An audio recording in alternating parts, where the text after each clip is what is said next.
Bom, pessoal, tudo bem? E aí, vamos continuar então nosso curso? E para dar continuidade, nós vamos iniciar um tema novo. E vamos parar de falar um pouco sobre o sistema circulatório sanguíneo e vamos falar sobre o sistema linfático. Bem, o sistema linfático ele se diferencia em alguns aspectos do sistema venoso e do sistema arterial. Então a gente vai discutir, conforme eu vou dando aula, a gente vai reconhecendo a diferença que existe entre esses dois sistemas. A primeira diferença, né, que é óbvia, é que o sistema linfático ele transforma a linfa. E a linfa é aquele líquido que é produzido pelo nosso corpo, né? Aquele excesso de líquido que é formado na drenagem lá da região dos capilares arteriais e venosos. E o sistema linfático ele transporta então essa linfa de todas as partes do corpo até atingir o ducto linfático à direita e o ducto torácico à esquerda, aqui na região, na base do pescoço.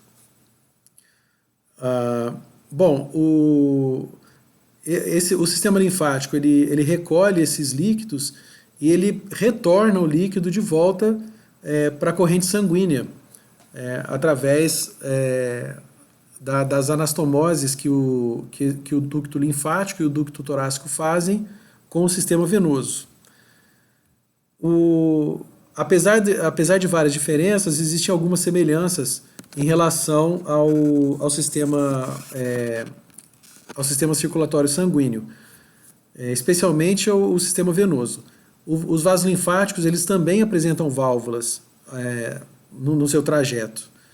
Eles têm válvulas, inclusive, ali nos ductos torácicos, quando faz anastomose com o sistema venoso, existe válvulas ali nessa localização, para que evite o refluxo de sangue para dentro do sistema linfático. Então, existe sim válvula no sistema linfático. O fluxo linfático, ao contrário do sistema circulatório sanguíneo, o fluxo linfático ele é unidirecional. Então, nós não podemos falar que existe uma circulação linfática. O correto é nós chamarmos de transporte linfático, uma vez que o fluxo linfático ele se dá somente em uma direção, ele não circula, né? Não é igual o sangue que vai do coração e sai do coração o sangue arterial, volta o sangue venoso e sai arterial e volta venoso novamente.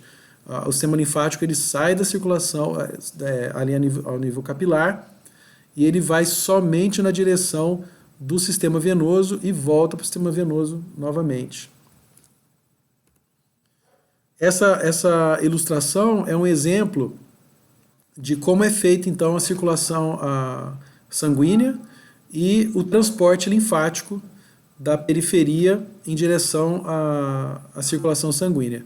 Então a gente vê aqui que não existe a circulação linfática, não existe a comunicação do que vai para o coração, não existe não existe ducto linfático que leva a linfa do coração para a periferia. Só existe ducto linfático da periferia para o coração, simplificando assim. E através dessa ilustração, o que a gente percebe? A nível capilar, aquele excesso de líquido que sobra ali, né, na passagem do sangue arterial para o sangue venoso, não deveria sobrar nada aqui ao nível na periferia.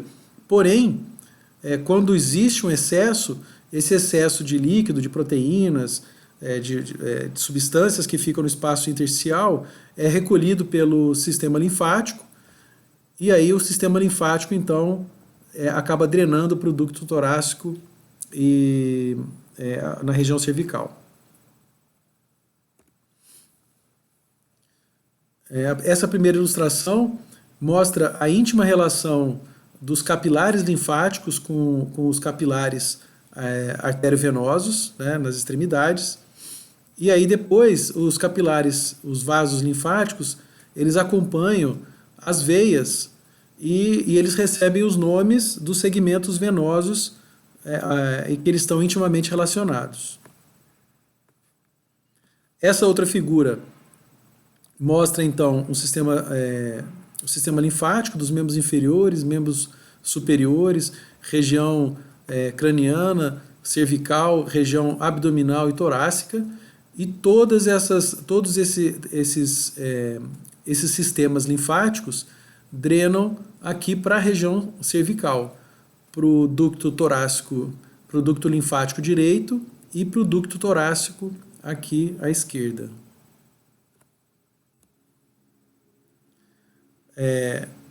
Como que é organizado então o sistema linfático?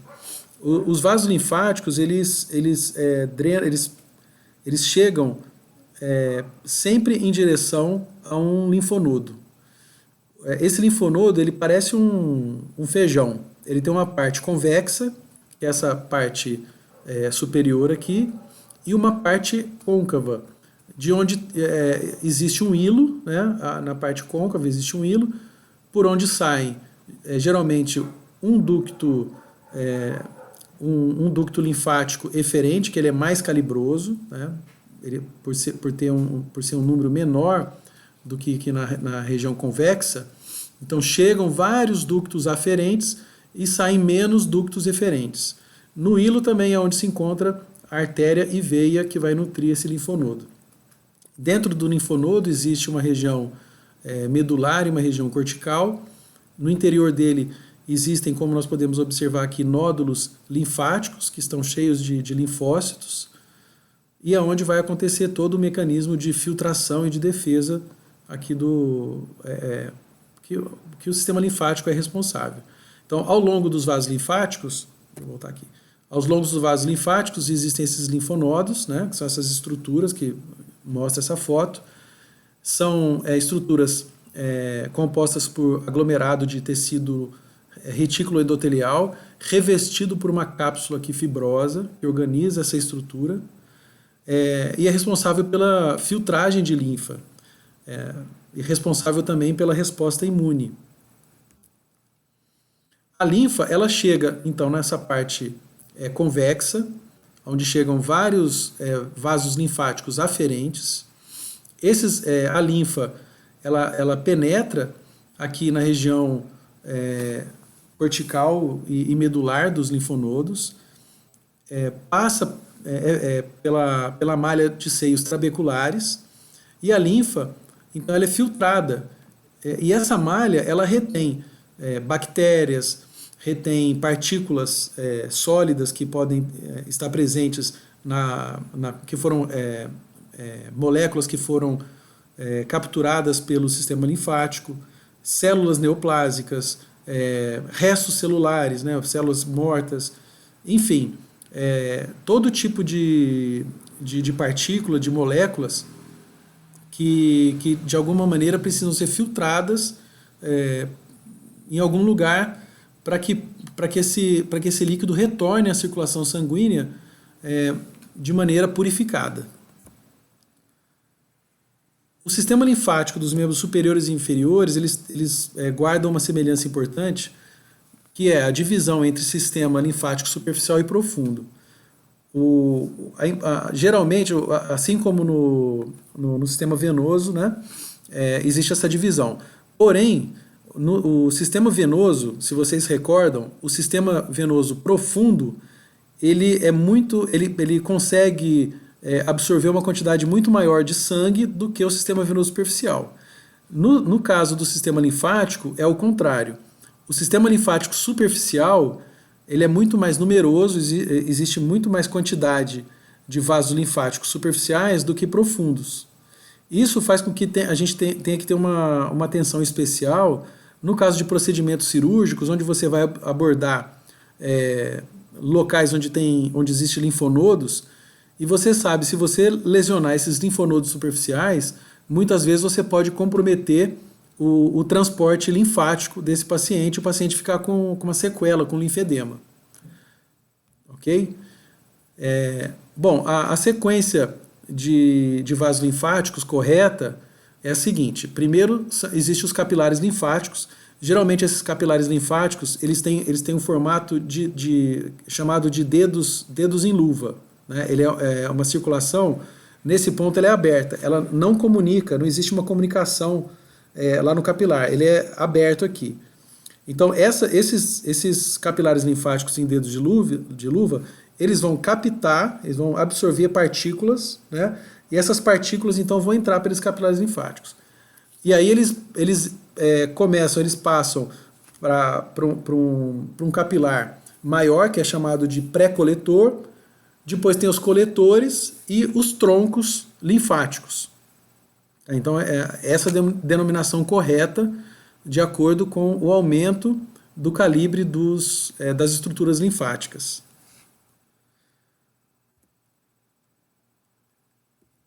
Bom, então fizemos aqui uma revisão sobre o sistema linfático, que eu sei que o sistema linfático, até mesmo dentro da nossa especialidade de cirurgia vascular, ela fica meio que em segundo plano.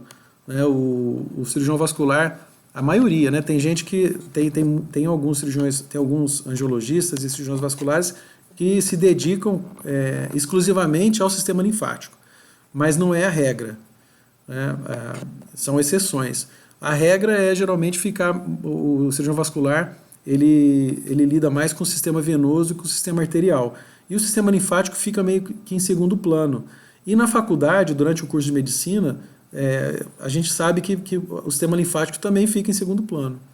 É importante a gente fazer essa introdução, então, porque são conceitos básicos importantes para a gente poder entender os dois próximos temas que nós vamos falar, que são linfedema e depois as linfangites. Então, continuando aqui, vamos começar a falar sobre os linfedemas. Os linfedemas, como vocês sabem, são aqueles edemas de membros inferiores ou membros superiores que são muito emblemáticos, por exemplo, na filariose, né, onde esses linfedemas são conhecidos como elefantíase. E geralmente isso causa um impacto muito grande, né, quando esses linfedemas são muito exuberantes. Mas os linfedemas, eles são maiores do que isso. Essa patologia de linfedema, essa tem um espectro muito amplo. Então tem linfedema que é praticamente imperceptível e tem os linfedemas que chegam a esse ponto impactante, que são as elefantíases. Os linfedemas podem ser divididos em duas categorias grandes: os linfedemas primários e os linfedemas secundários. Os linfedemas primários são divididos em congênito, precoce e tardio. E para diferenciar um de outro, é exclusivamente pelo período da vida aonde esse linfedema se manifesta. O linfedema primário congênito é o linfedema que aparece até o segundo ano de vida. Então, o pacientezinho ali, o neném, ele pode nascer com esse linfedema, ou ele pode nascer sem o linfedema, mas se esse linfedema aparecer até o segundo ano de vida, é chamado de linfedema primário congênito, né? Linfedema primário congênito. Se o linfedema aparecer entre o segundo ano de vida e os 35 anos de idade, o linfedema é chamado de linfedema primário precoce. E se aparecer a partir dos 35 anos de idade, é chamado de linfedema primário tardio. O linfedema primário congênito, aquele que aparece até o segundo ano de vida, quando aparece uma frequência familiar, quando existem vários parentes com o mesmo problema, com linfedema congênito, esse linfedema ele tem um nome especial. Ele é chamado de doença de Milroy, tá? Ou Milroy. Isso é importante só em relação ao concurso, porque costuma cair em concurso público, prova de residência, provas de título de especialista, mas é um linfedema congênito, só que recebe o nome aparecer com frequência em determinada família. O linfedema congênito também pode ser secundário à brida amniótica, por digenesia gonadal, no caso da síndrome de Turner, ou quando a criança nasce com um pé cavo familiar. Todos esses que eu falei agora, eles fazem parte do linfedema primário congênito. Bom, linfedemas secundários são os linfedemas que aparecem devido a algum problema que causou o linfedema. Então, existem os linfedemas secundários pós-filarióticos, pós-tuberculose, pós-linfangíticos, pós-neoplásicos, pós-cirúrgicos, pós-radioterapia, pós-trauma, por refluxo quiloso, voluntário, né, quando o paciente, de propósito, coloca um garrote na perna para simular uma doença e conseguir um benefício, pós-flebítico, ou associado a algum outro processo, por exemplo, infeccioso, inflamatório, né, ou de qualquer outra natureza que possa levar ao edema linfático. Essas ilustrações mostram ilustram alguns dos exemplos que eu falei, que a gente citou no slide anterior. Então, deixa eu voltar aqui. Nessa primeira figura, né, é um caso de linfedema primário congênito. A gente vê aqui que é num bebezinho, tá? O aspecto de linfedema, que nós vamos ver várias fotos de linfedema. Guarda sempre esse aspecto aqui, ó. O linfedema, ele causa edema nos dedos dos pés e na região dorsal do pé. É muito comum a prevalência alta de edema na região dorsal do pé e nos dedos do pé. Isso causa o aparecimento desses sulcos nas regiões interfalangianas e metatarsofalangianas. Então aparecem esses sulcos aqui, ó, parece que foi montado, né? Parece que colocaram os dedinhos ali, colaram esses dedinhos, né? Então essa primeira figura seria o linfedema primário congênito. Essa segunda figura aqui é um linfedema secundário a uma linfangite, né? Então o paciente teve uma linfangite aqui, uma infecção bacteriana no sistema linfático, causou obstrução ou dano no sistema linfático e ficou com um linfedema secundário pós-linfangítico. Essa terceira foto aqui é provavelmente uma paciente perto dos 20 anos de idade com linfedema primário precoce.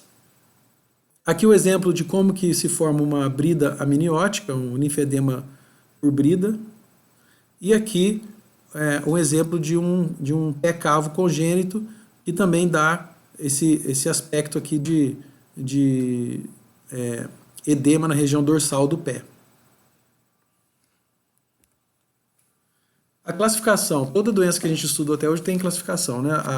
A doença arterial tem a classificação de Fontaine, a doença venosa tem a classificação de SEAP e o linfedema também tem a classificação.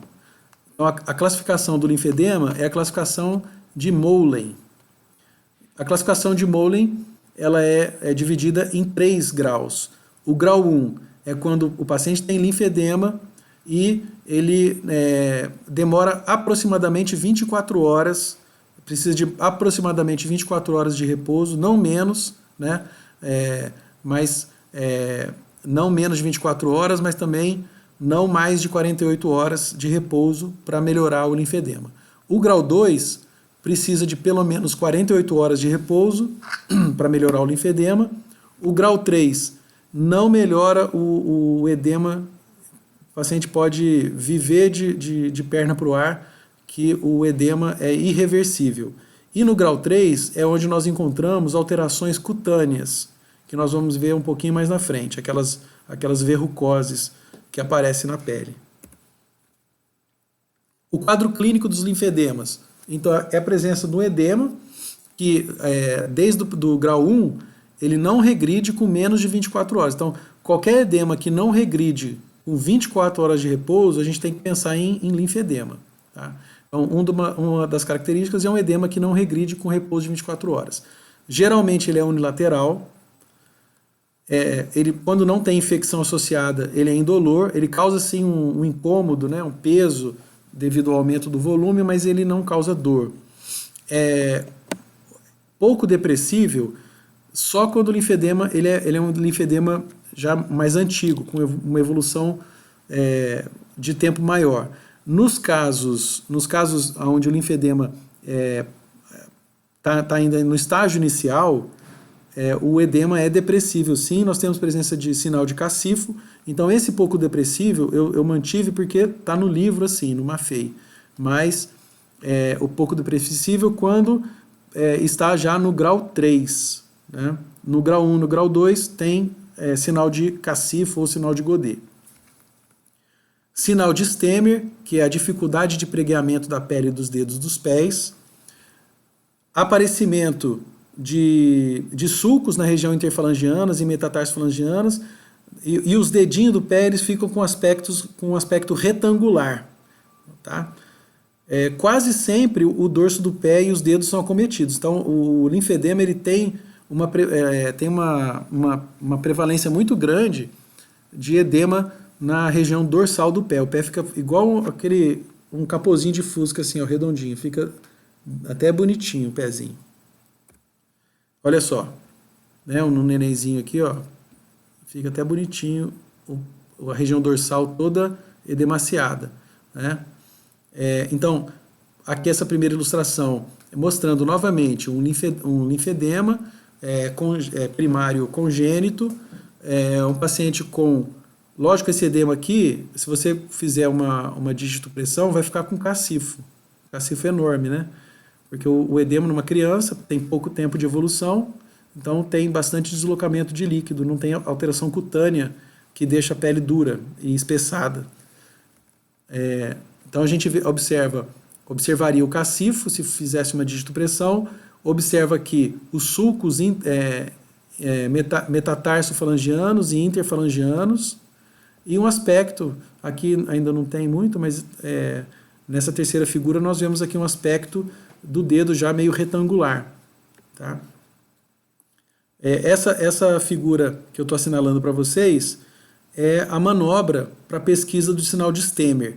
O sinal de Stemmer, a gente faz esse pregueamento da região dorsal dos pododáctilos, e quando ele é positivo, é quando a gente tem dificuldade em realizar esse pregueamento, porque no linfedema, um dos primeiros locais onde é acometido são os pododáctilos, e acontece o aumento da espessura da pele aqui dos pododáctilos, então existe uma dificuldade de pregueamento dessa região aqui.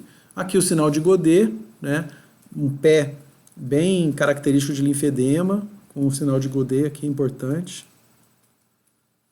E aqui o exemplo de novo dos sulcos metatarsofalangianos. Aqui não tem tanto interfalangianos como lá em cima, mas existe também interfalangianos e uma prevalência aqui do edema da região dorsal do pé.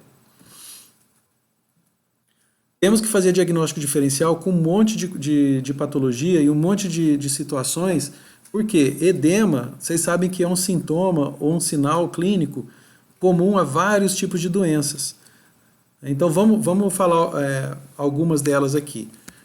Temos que fazer diagnóstico diferencial com doenças sistêmicas que podem causar edema de membros inferiores.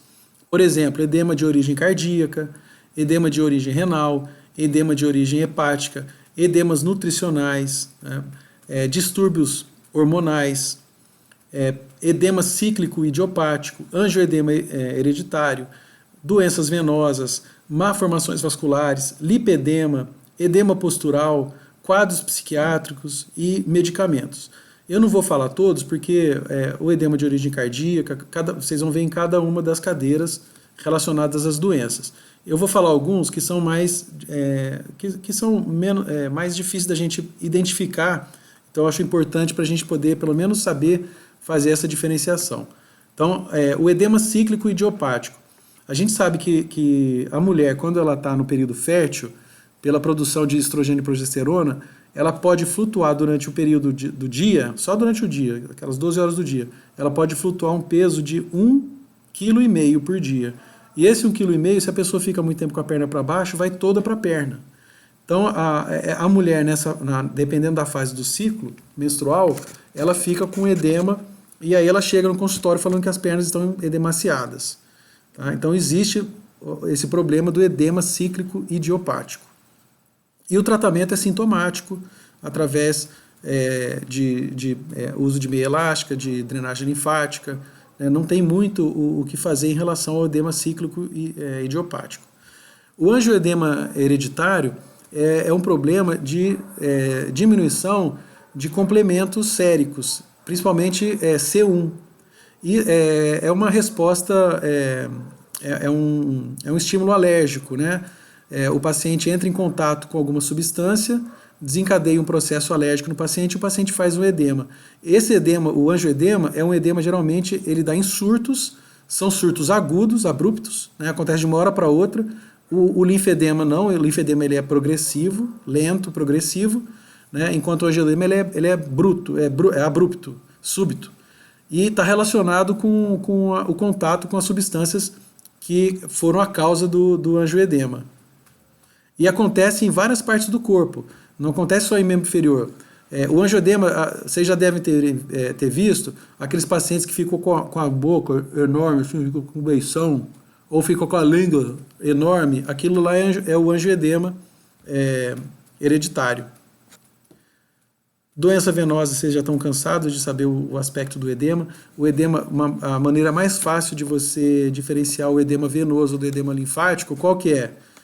Você amanhece com a perna inchada, o paciente reclama de edema de membro inferior. Se ele amanhece com a perna desinchada, aquele edema muito provavelmente é o edema venoso, né? Além de observar a presença de varizes, aqueles estigmas de insuficiência venosa crônica, como hiperpigmentação, né, etc. O lipedema, isso aí é o paciente obeso que está acima do peso e acha que está com inchaço na perna, mas é excesso de peso e ele quer te convencer que ele está com inchaço na perna, né? Então, às vezes o paciente tem uma distrofia, uma lipodistrofia importante, fica aquele aspecto com o aspecto da perna todo bocelado, cheio de curvas, né? Mas o paciente engordou, né? E aí aconteceu aquilo. Qual o tratamento? Perda de peso, drenagem linfática, lipoaspiração, etc. Eu fiz um quadro aqui separado só de medicamento que pode provocar edema de membro inferior. Então, esse aqui são a maioria dos medicamentos que podem causar edema. Os principais, os mais comuns, alguns antipertensivos, principalmente bloqueadores de canais de cálcio, né? Tudo que termina com ina, amlodipina, nifedipina, tudo isso aí pode causar edema de membros inferiores. Anti-inflamatórios, agentes endócrinos, hormônios, né? Corticoides, estrogênio, progesterona, isso aí também pode causar edema. Antidepressivos, inibidores de monoaminoxidase, a trazodona, que é o nome comercial popular é o Donarém, quimioterápicos, antipsicóticos, diuréticos e laxantes. Então, todos esses medicamentos aí, se o paciente tiver edema, você não conseguir fazer um diagnóstico etiológico, de acordo com o que a gente viu no slide anterior, e tiver tomando alguma medicação dessas, vale a pena retirar a medicação e não passar nada. Aí espera alguns dias, né, uma semana ou 15 dias, e se for a medicação vai melhorar. Como que é feito o diagnóstico do linfedema? O diagnóstico é feito basicamente pela história clínica e o exame físico. Tá? Quando existe dúvida, e pode existir dúvida em algumas situações sim, a gente lança mão de alguns exames, e entre esses exames nós temos a linfocintilografia, a linfografia, tomografia e ressonância nuclear magnética. A linfocintilografia e a linfografia vão estudar diretamente o sistema linfático, através da utilização de contrastes, que vai mostrar no exame de imagem o trajeto daquele líquido linfático, da linfa, dentro do sistema linfático. A tomografia e a ressonância nuclear magnética, elas têm importância para a gente observar, por exemplo, malformações vasculares, que podem estar simulando um linfedema, pode surpreender a presença de tumores que estão comprimindo aquela região, pode mostrar aumento de gânglios, de linfonodos, Então serve como método de auxílio até para a gente fazer o diagnóstico de outras patologias, porque não vai observar diretamente o sistema linfático como a linfocintilografia e a linfografia fazem. Mas não é tão comum solicitar esses exames, porque o linfedema é de fácil diagnóstico pelo exame clínico e exame físico. Aqui é o exemplo de uma linfocintilografia na primeira imagem e de uma linfografia na segunda imagem. A linfocintilografia ela é feita através da administração de substâncias radioativas, né? E aí o paciente é levado para o aparelho de cintilografia e o sistema linfático ele capta as regiões onde existe o sistema linfático pérvio. Se não existir o sistema linfático naquele local, o paciente vai ter linfedema, né? Não vai ter por onde drenar o líquido linfático e nós não veremos a presença dos vasos nessa região.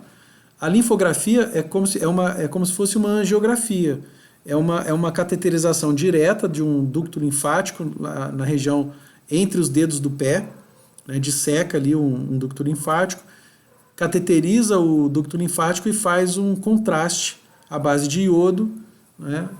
No lugar onde tem uma hemodinâmica, e aí você vai seguindo o trajeto do contraste.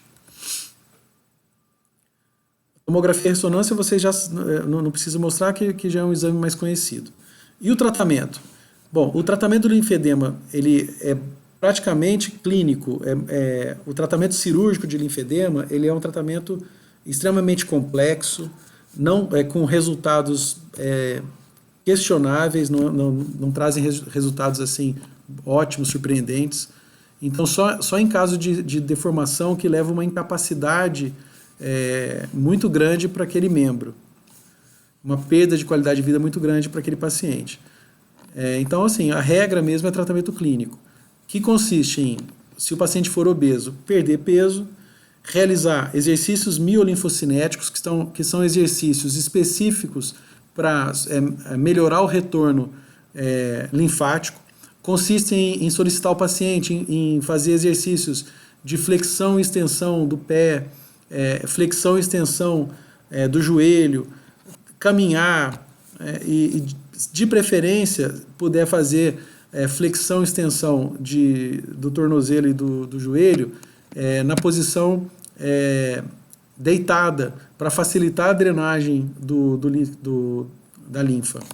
Além disso, é importante a execução de fisioterapia através de drenagem linfática manual. Além disso, a aplicação de ataduras elásticas ou inelásticas ao redor do membro para conter e ajudar a regredir esse edema. Existem drogas que ajudam também no retorno linfático, são drogas linfocinéticas. Muitas delas são utilizadas também, tem uma ação também venotônica, então tem muitas drogas venotônicas, por exemplo, diosmina esperidina, rutina, aminafitona, são drogas que são utilizadas também para doença venosa e também são usadas para melhora do linfedema, porque tem ação linfocinética também. Essas ilustrações mostram, então, exemplos de drenagem linfática e a aplicação da atadura inelástica.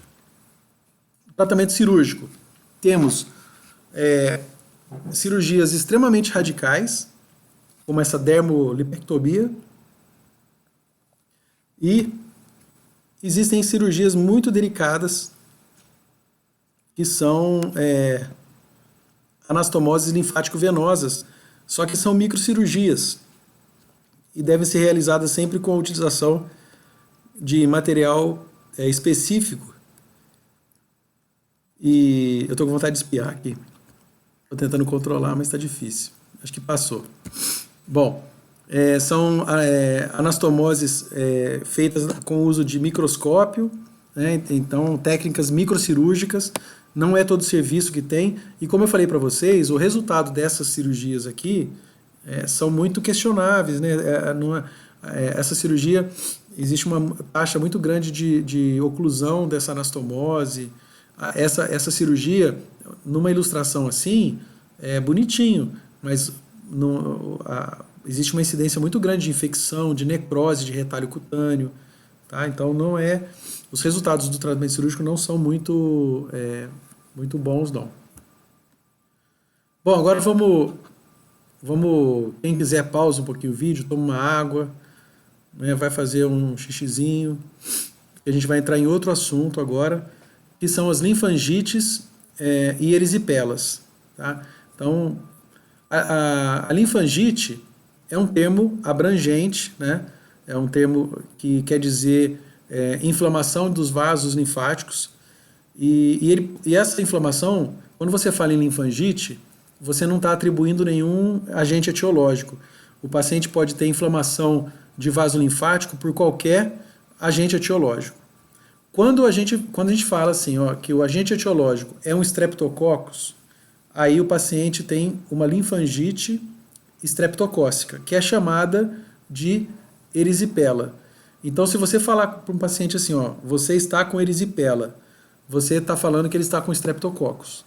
Então, erisipela é uma doença com um diagnóstico bacteriológico. A gente fala, é comum a gente falar isso, né? Nós também falamos isso, o paciente está com erisipela, mas a gente só poderia falar se a gente conseguisse isolar o agente etiológico. É porque o streptococcus, como ele é a bactéria, a segunda bactéria mais comum na pele, é a principal causa de linfangite, geralmente é a erisipela, né? Mas é um diagnóstico bacteriológico. E quais são as causas de linfangites? As causas elas podem ser por agentes físicos, através de traumas, queimaduras ou irradiações, por exemplo, radioterapia para tratamento de alguma neoplasia. Pode ser por agentes químicos, através de injeção. Você vai fazer uma injeção intravenosa e, sem querer, cai no sistema linfático. Né?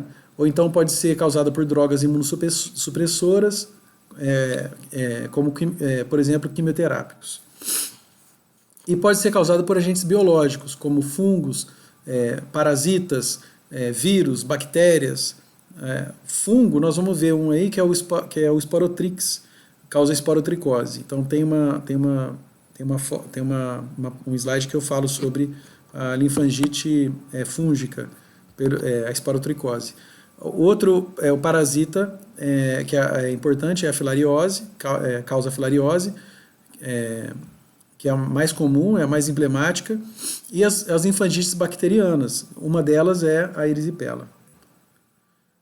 A erisipela, então, como eu falei para vocês, a causa é o Streptococcus beta-hemolítico do grupo A da classificação de Lancefield, e como eu disse para vocês também, trata-se do segundo maior infectante da pele. O quadro clínico das linfangites e da erisipela tem um período de incubação de 1 a 8 dias, né, as linfangites bacterianas, tá? De 1 a 8 dias. O paciente, geralmente, ele apresenta um quadro prodrômico como acontece em qualquer infecção, como mal-estar, astenia, cefaleia, náuseas, febre alta com calafrios. A febre alta com calafrios é muito frequente, o paciente tem aqueles tremores, né? Fica com um calafrio, com mal-estar muito grande.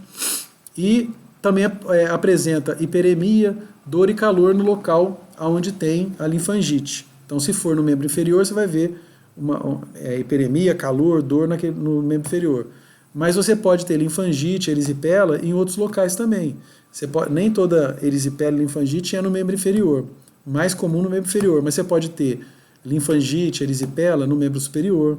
Nós podemos ter linfangite e erisipela na face. Tá? E temos que procurar uma porta de entrada do agente infeccioso. A gente está falando aqui de linfangite, erisipela, linfangite bacteriana e erisipela, então geralmente a gente acha uma porta de entrada, pode ser uma micose interdigital, pode ser um trauma, uma escoriação, uma picada de inseto.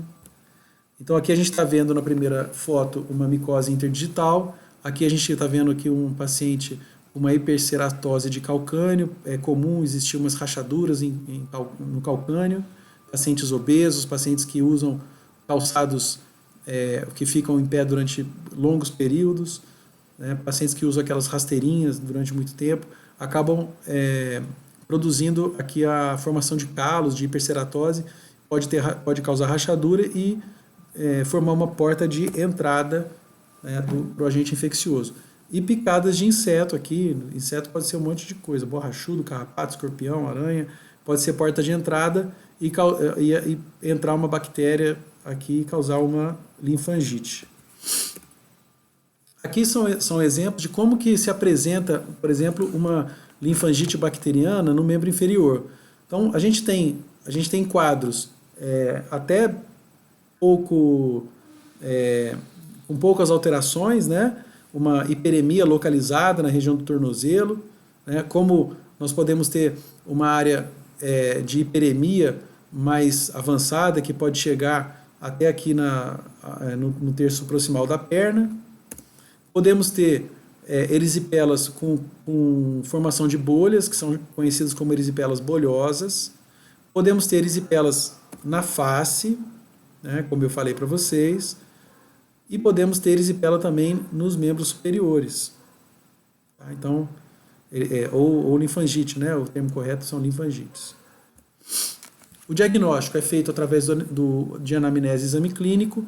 Não é raro pegar assim, pacientes que foram atendidos na emergência e não tinham ainda manifestações no membro, né? Não tinha ainda presença assim, de hiperemia, dor no membro, e apresentavam só febre, mal-estar, calafrio, e foram tratados na emergência como se fosse uma virose, né?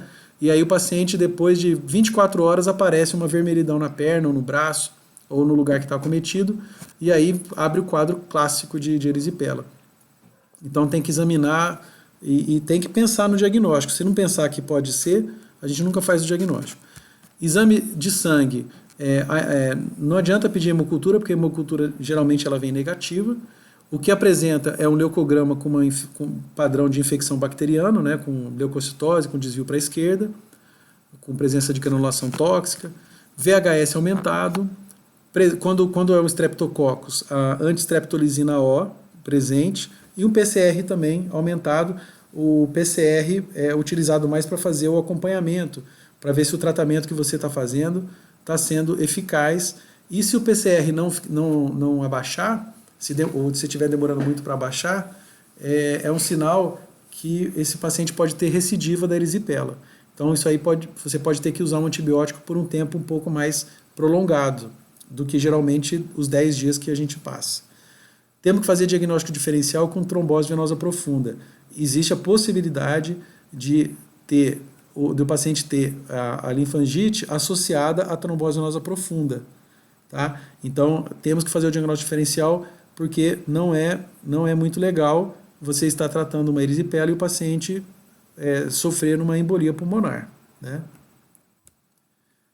O tratamento ele depende do agente etiológico. Então, se a gente conseguisse isolar o agente etiológico, né, seria fácil. Mas isso nem sempre é possível, e pelas características da linfangite, né, nós sabemos que a maior parte das linfangites são causadas por streptococcus e também por estafilococcus. Então são bactérias que nós já sabemos que são mais frequentes na linfangite. Então geralmente a gente inicia um antibiótico que pega esse espectro de bactérias e na maioria das vezes o resultado é satisfatório. É importante saber que as linfangites bacterianas elas têm que ser tratadas por no mínimo 10 dias.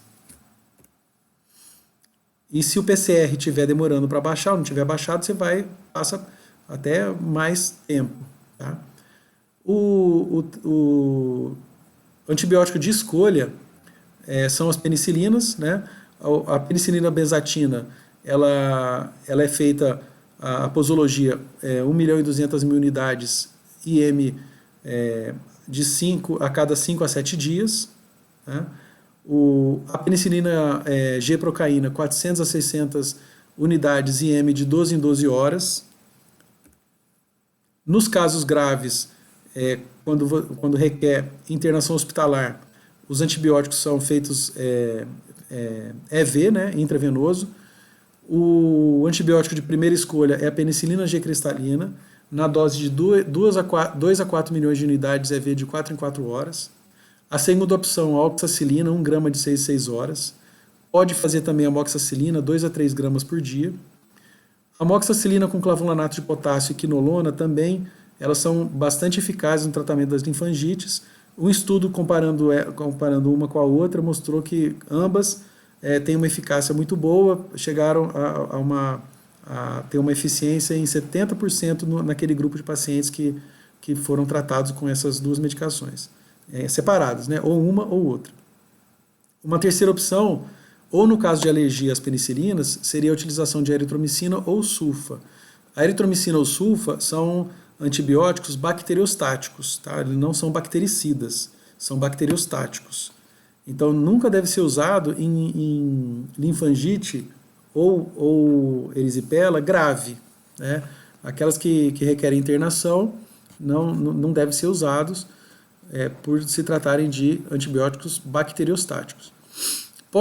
Podemos usar também cefalosporinas, desde as cefalosporinas de primeira geração até as de segunda ou terceira geração, sendo que as de segunda geração já vão pegando mais micro-organismos gram-negativos, né? Lembrar de fazer profilaxia para trombose venosa profunda, fazer o diagnóstico diferencial com TVP, se tiver TVP, tratar TVP concomitantemente à linfangite. Além disso, repouso com os membros elevados no leito. Você melhorando o edema, você também tem um melhor aporte de antibiótico, uma melhor perfusão, você melhora a perfusão sanguínea naquele membro ali, diminuindo o edema, né? E chega uma concentração maior de antibiótico naquele local.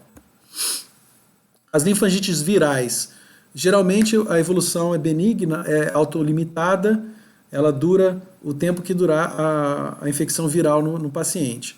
Geralmente 14 a 21 dias, muito comum o herpes vírus simples. As linfangites nodulares, que são causadas por infecções fúngicas, a mais comum é a esporotricose. O tratamento é feito através da utilização de agentes antifúngicos por pelo menos um mês, ou até que se resolva o quadro. Pode-se usar também iodeto de potássio em gotas, 10 gotas via oral, 3 vezes ao dia, aumentando gradativamente até atingir 50 gotas por dia. Tá? E depois tem que retirar também gradualmente, não tira de uma vez. No caso de filariose, né, o tratamento de escolha é dietilcarbamazina, dose única de 6 mg por quilo, ou pode-se usar ivermectina, 400 microgramas por quilo, ou melhor ainda, fazer associação de ambos. Você pode fazer também as duas drogas juntas.